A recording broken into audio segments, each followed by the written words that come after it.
Krishna, Hare Krishna, Krishna Krishna, Hare Hare, Hare Rama, Hare Rama, Rama Rama, Hare Hare.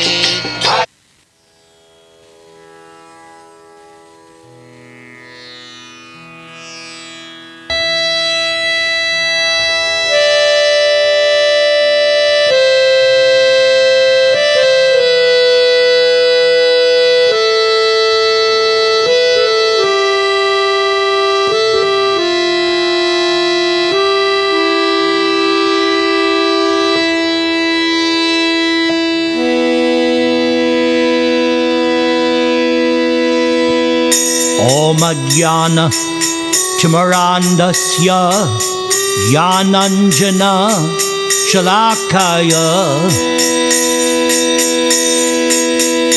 Chakshurun Militam Yena Tasmai Sri Gurave Namaha Nama Om Vishnu Padaya Krishna Preshtaya Bhutale Srimate Bhakti Vedanta Swamin Iti Namine Namaste Saraswati Deve Gaudavani Pracharine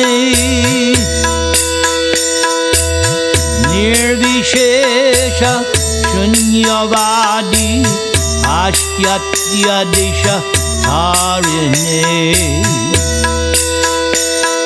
Sri Krishna Chaitanya Prabhu Nityananda Sri Advaita Gadadhar Srivasadi Gaur Vrinda Hare Krishna, Hare Krishna, Krishna Krishna, Hare Hare, Hare Rama, Hare Rama, Rama Rama, Hare Hare, Hare Krishna, Hare Krishna, Krishna Krishna, Hare Hare,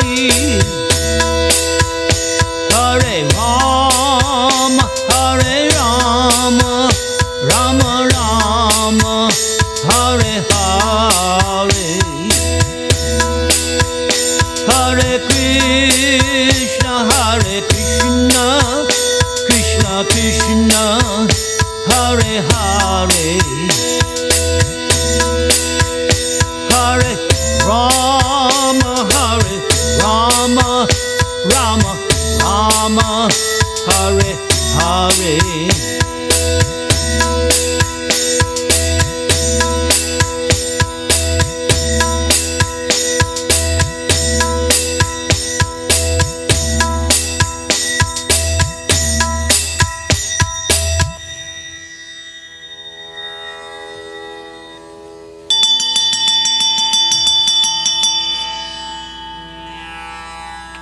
Jigyasitang susampanam apite mahad adbhutam kritaban bharatang yastwang sar Bharata pari bringhitam.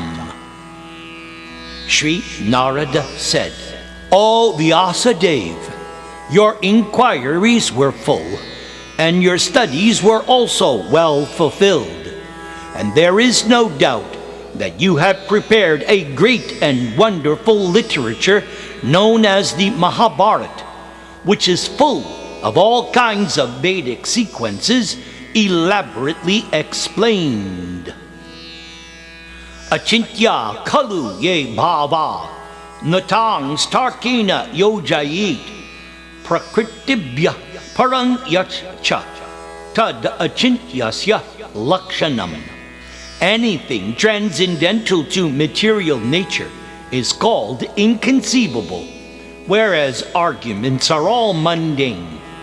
And since mundane arguments cannot touch transcendental subject matters, then one should not try to understand such things through mundane arguments.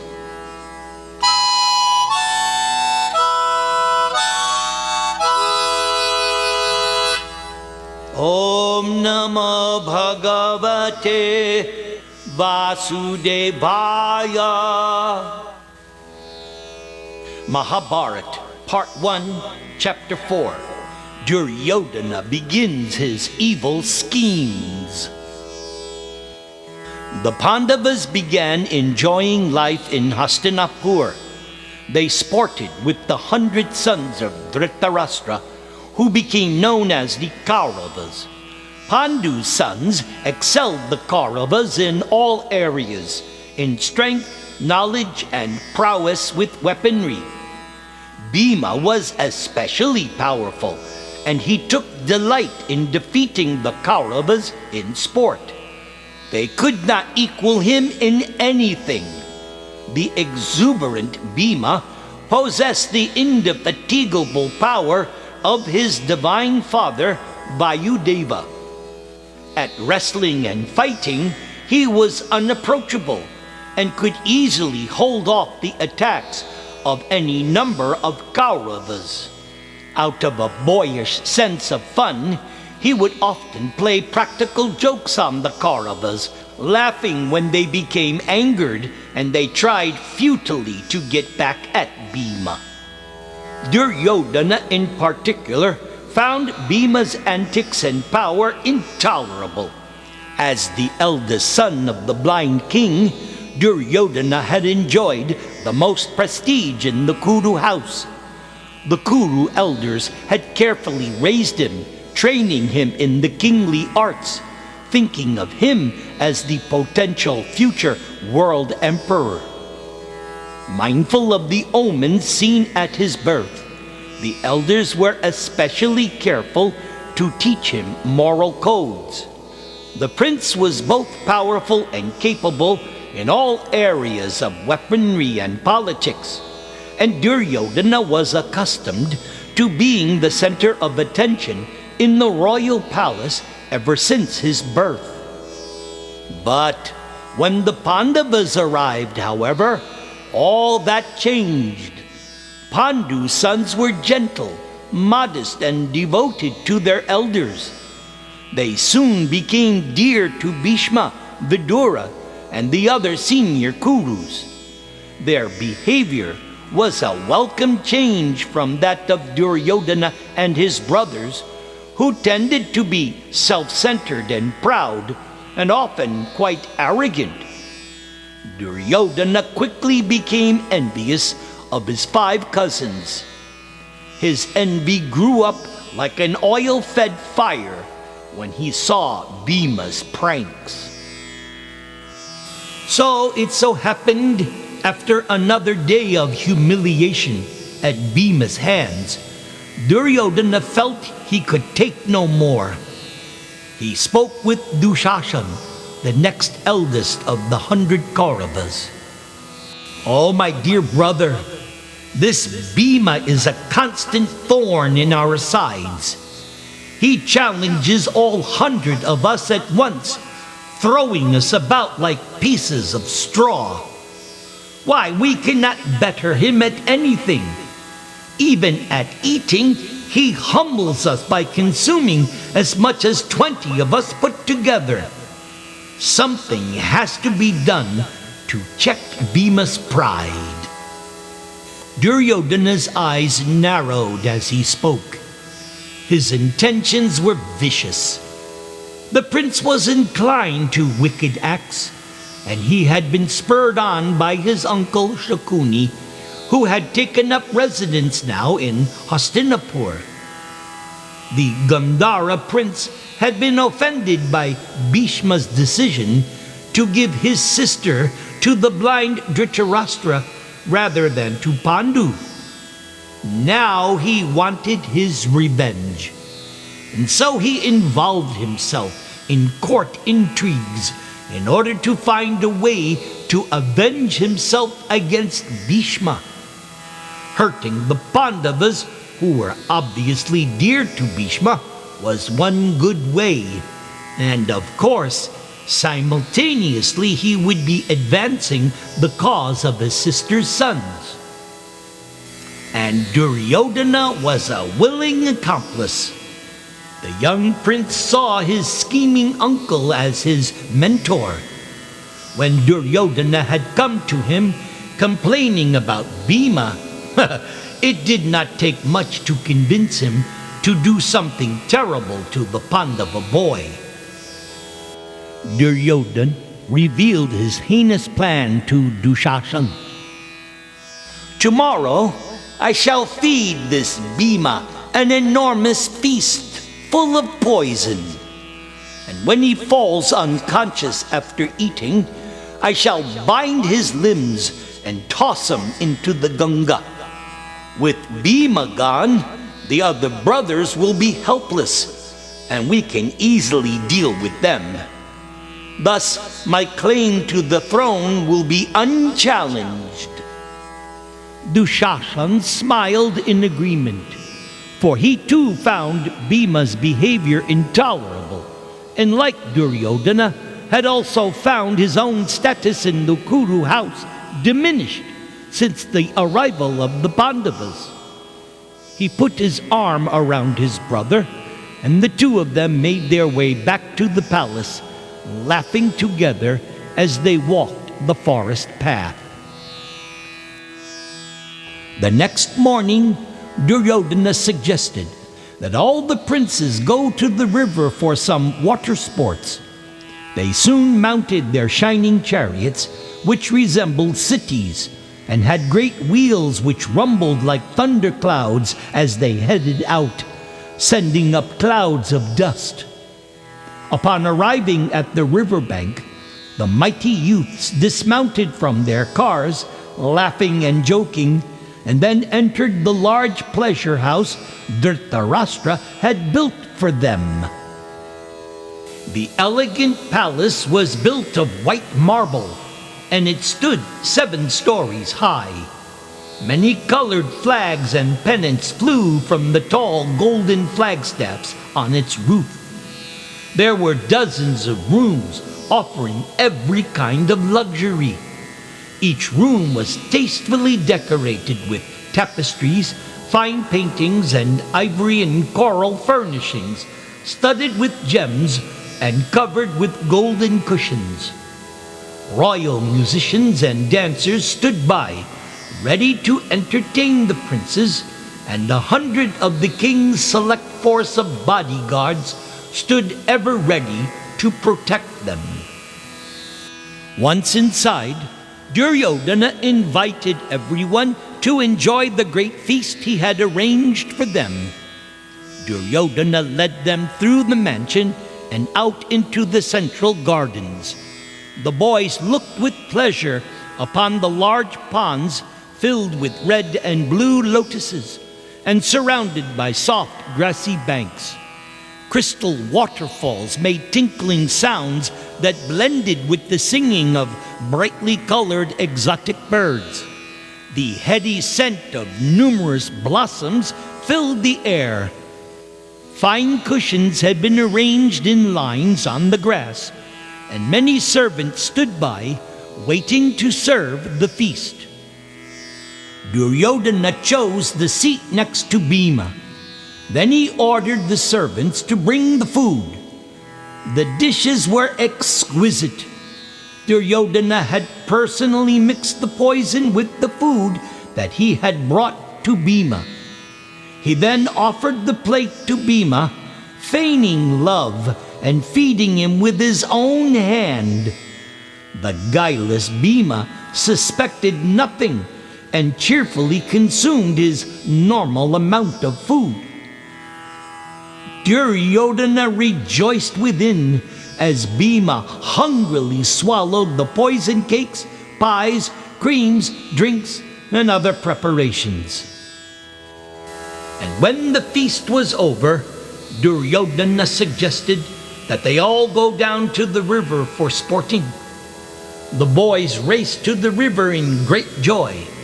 They wrestled and rolled about on the ground, tossing each other into the clear blue water of the river. As usual, Bhima was most energetic, for the poison did not appear to have affected him. The prince, who stood head and shoulders above his brothers and his cousins, was a fearless wrestler. Anyone who approached him quickly found themselves sailing through the air, landing in the water. Bhima would then dive in and create huge waves by thrashing his arms.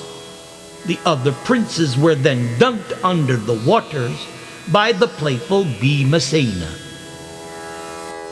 Late in the afternoon, the boys began to get tired. They came out of the water and dressed themselves in white robes adorned with gold ornaments. Then they wearily made their way back to the mansion to spend the night.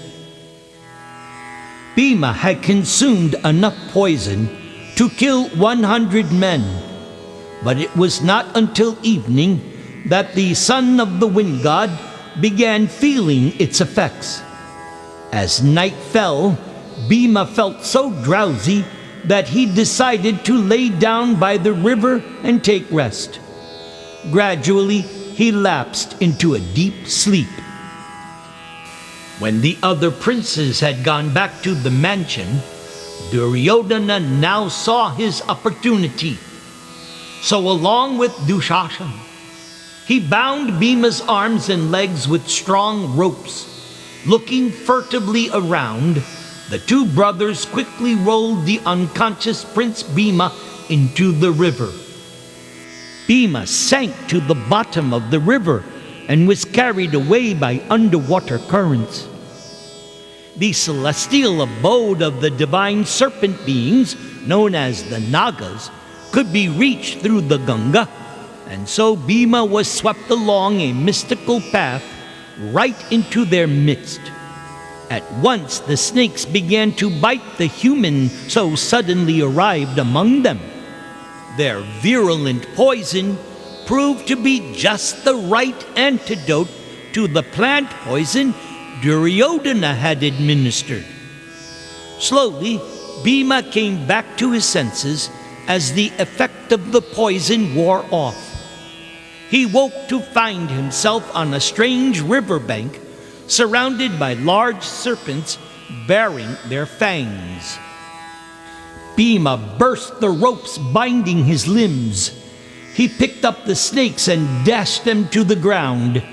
He pressed some into the earth with his feet and hurled others to a distance.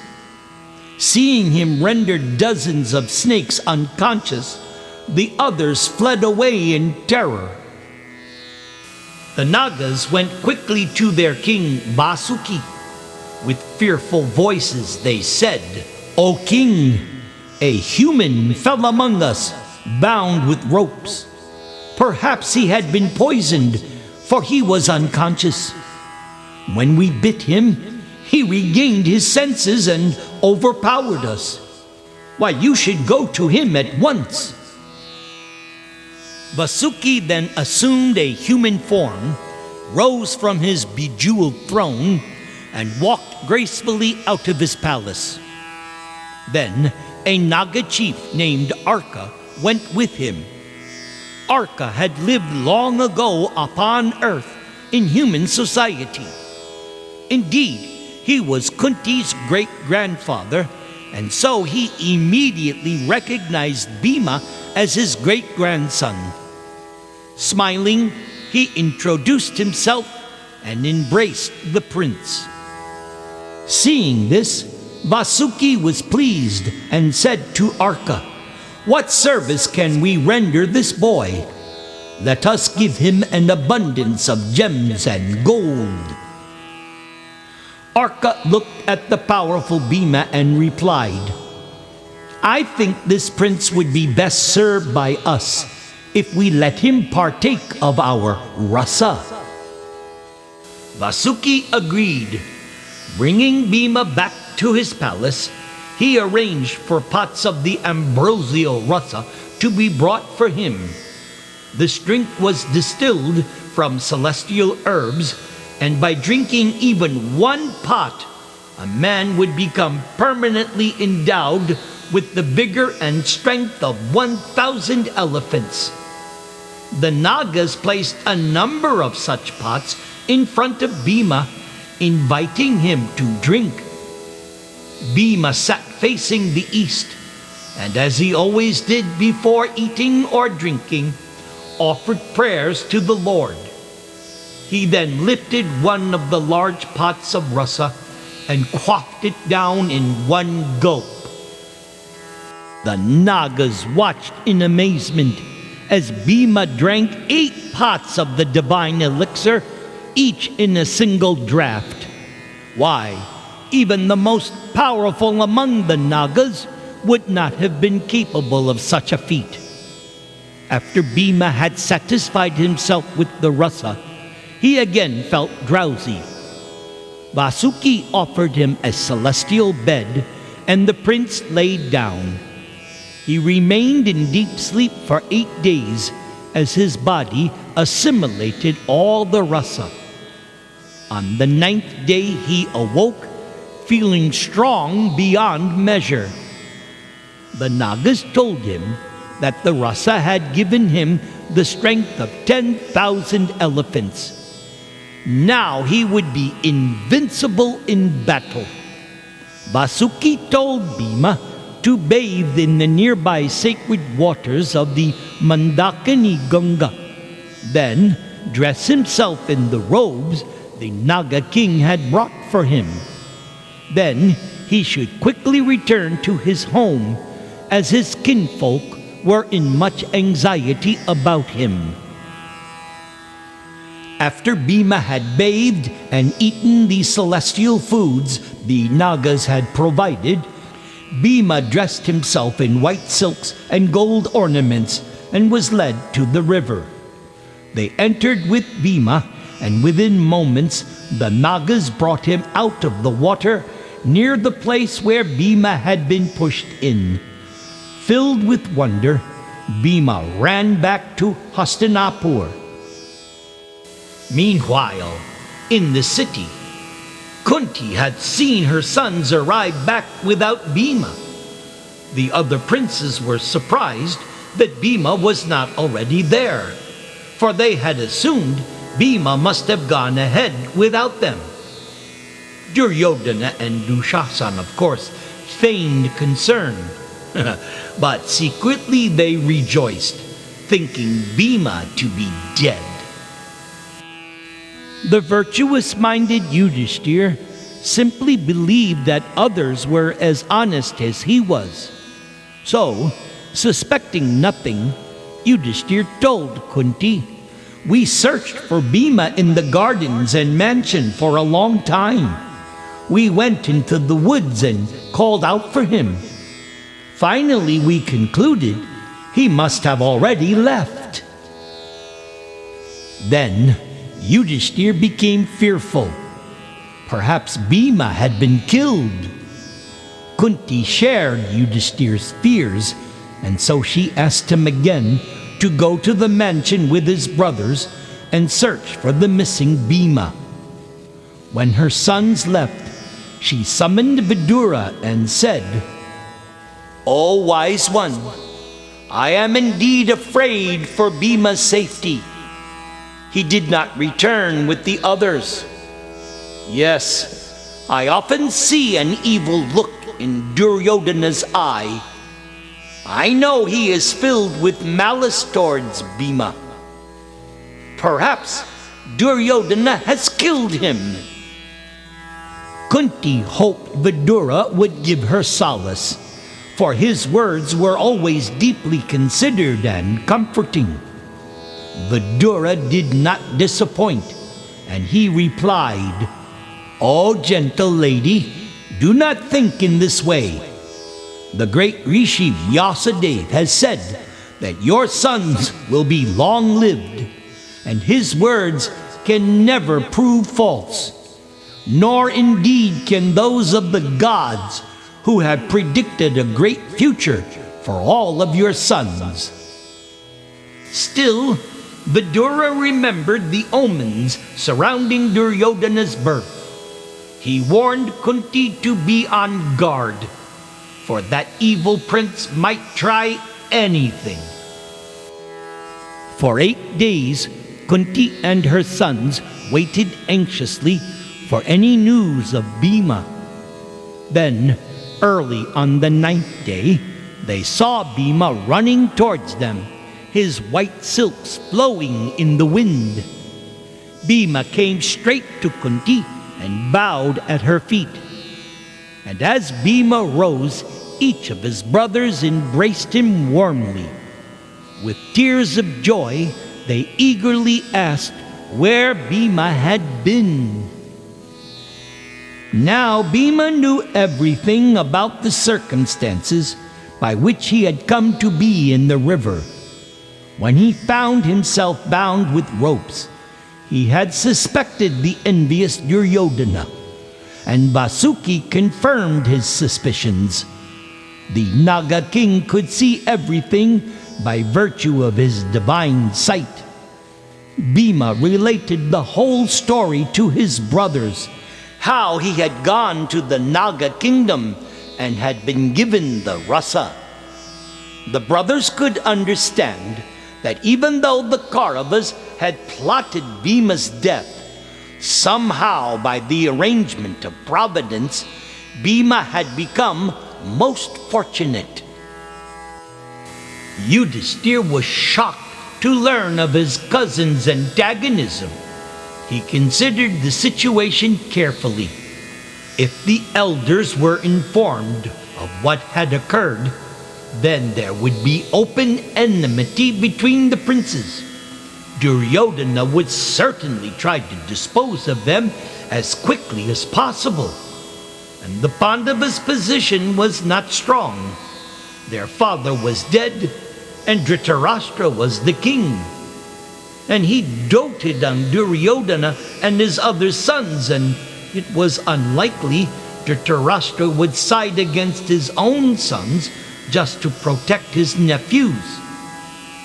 So Yudhishthir ordered his brothers to remain silent, and they should tell no one about what had occurred. Kunti, however, confided in Vidura, and he advised her to follow Yudhishthir's suggestion. Thus, the Pandavas said nothing, but from that day forward, they became vigilant, always watching the Kauravas, especially Duryodhana and Dushasana.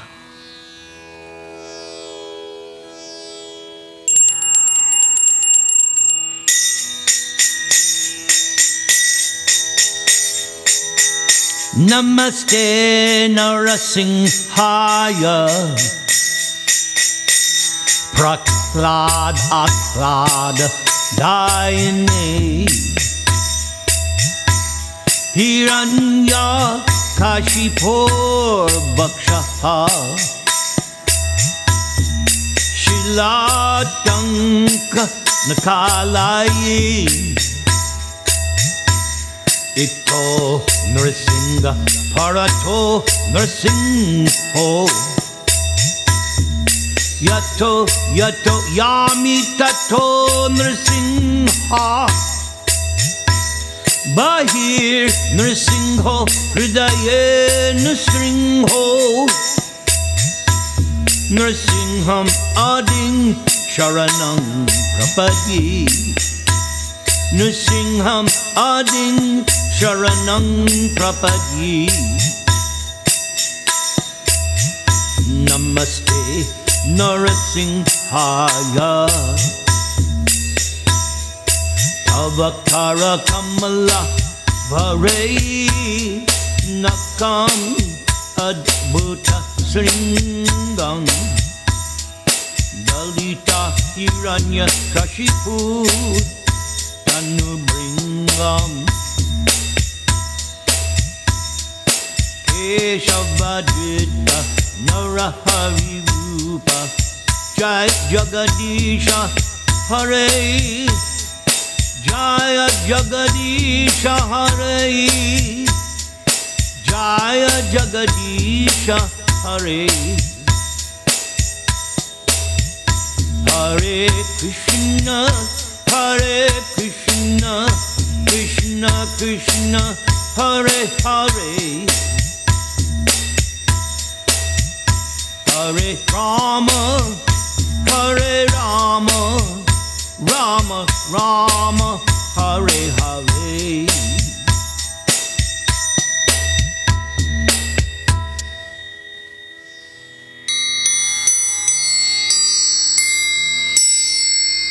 I offer my obeisances to Lord Narasingha, who gives joy to Prahlad Maharaj, and whose nails are like chisels upon the stone-like chest of the demon Hiranyakashipu.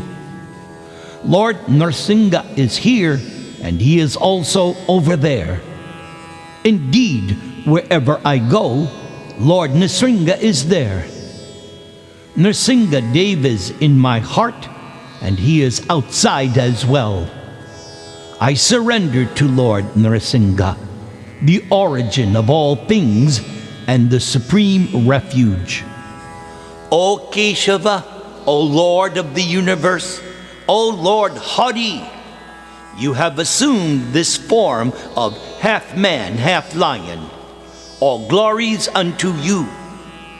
For just as one can easily crush a wasp between one's fingernails, so in the same way, the body of the wasp-like demon Hiranyakashipu has been ripped apart by the wonderful pointed nails upon your beautiful lotus hands. Om Nrsinghaya Vidmahe Vajranakaya Dhimahi Tanna Singha Prachodayat. Let us meditate upon Narsingha Deva, the Lord with lightning nails. May that transcendental lion promote our thoughts. Vajranakaya Vidmahe Tikshna Dangstraya Dhimahi Tanno Narasingha Prachodayat.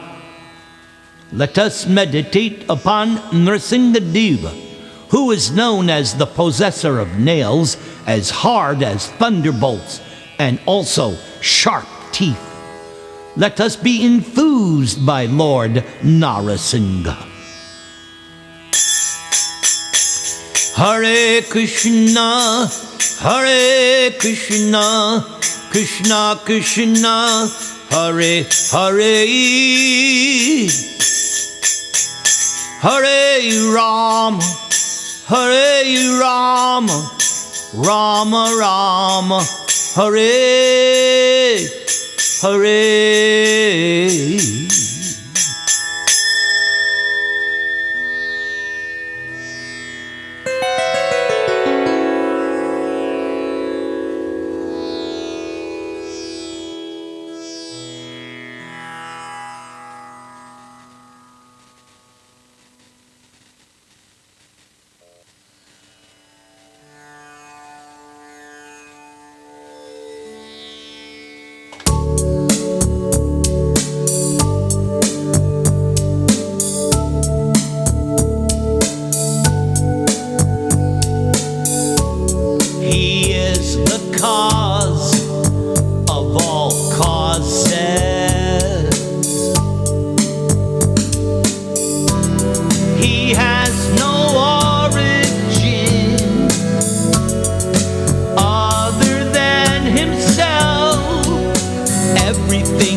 the most attractive. Govinda, Govinda, I belong to Govinda. He is eternal, full of bliss and knowledge. He is the reservoir of all our pleasure. Govinda, Govinda, black and beautiful.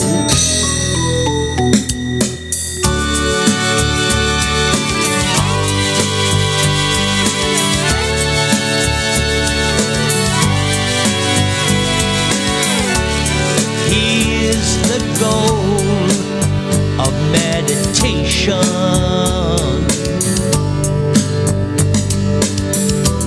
And when you chant his name, he reveals himself. He's far beyond the range of sense perception. Govinda, Govinda, no one's greater than Govinda. Twamadi Deva Purusha Puranas, Twamasya Vishvasya Parang Nidhana. Govinda, Govinda, black and beautiful. And with no effort he controls the cosmos. He is the source of the whole creation. Govinda, Govinda, black and beautiful. Govinda, Govinda, Govinda, Govinda.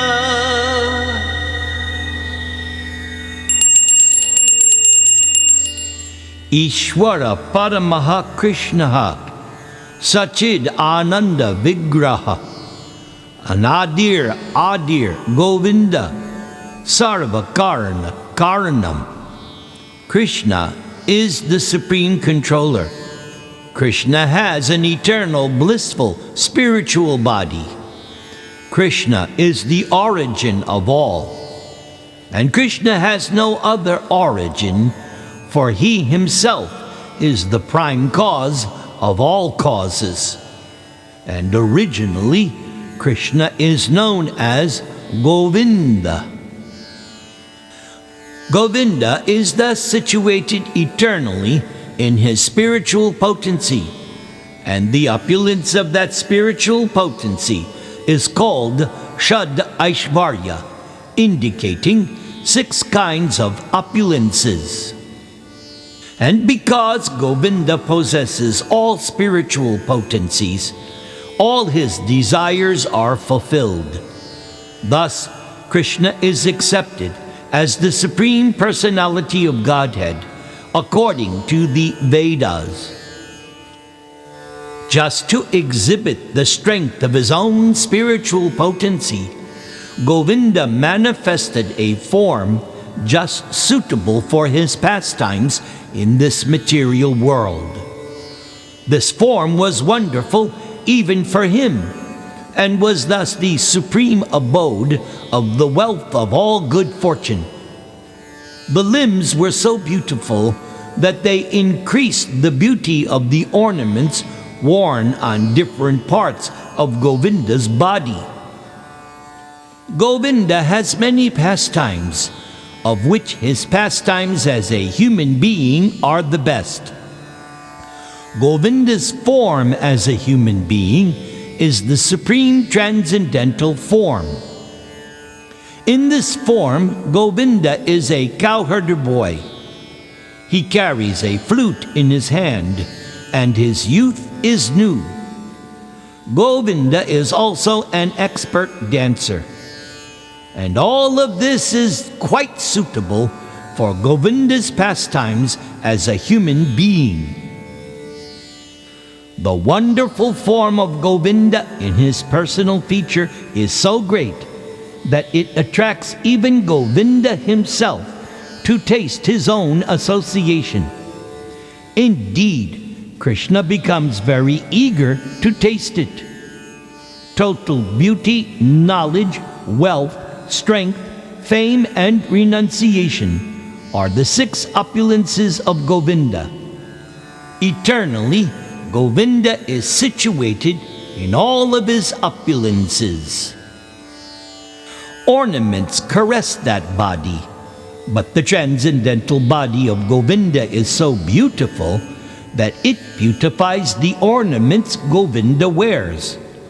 Therefore, Govinda's body is said to be the ornament of all ornaments. Enhancing that wonderful beauty of Govinda is his 3-curved style of standing.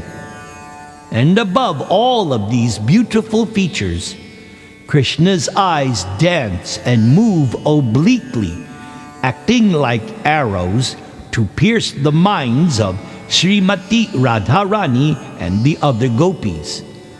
And when the arrow succeeds in hitting its target, their minds become agitated. Govindam Adi Purusham Tamaham Bhajami. Govindam Adi Purusham Tamaham Bhajami. Govindam Adi Purusham Tamaham Bhajami. Govindam Adi Purusham Tamaham Bhajami.